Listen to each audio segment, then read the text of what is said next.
Hey everyone, want to translate web pages in Microsoft Edge? Microsoft Edge includes a built-in translation feature that lets you instantly translate websites into your preferred language without installing extra extensions. In this full guide, I'll show you how to translate web pages in Microsoft Edge in 2026, so let's get started.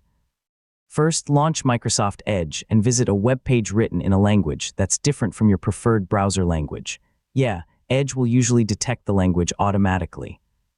Next, wait for the translation prompt to appear.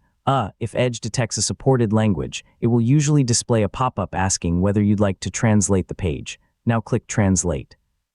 The entire web page will be translated into your selected language while keeping the original layout and formatting whenever possible. If you prefer a different language, open the translation menu and select another available language from the list. Edge will translate the page again using your new selection.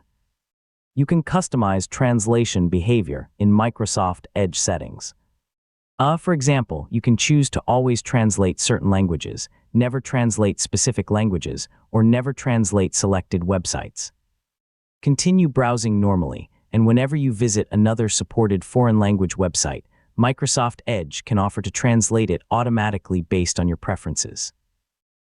This makes reading international websites much easier.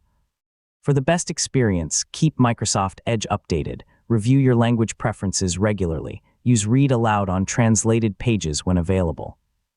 And remember that automatic translations may not always be perfect for technical or legal content.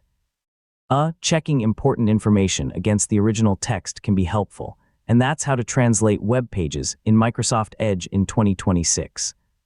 Whether you're reading international news, researching information, or visiting websites from around the world, Edge makes translation fast and convenient. Thanks for watching, and I'll see you in the next tutorial.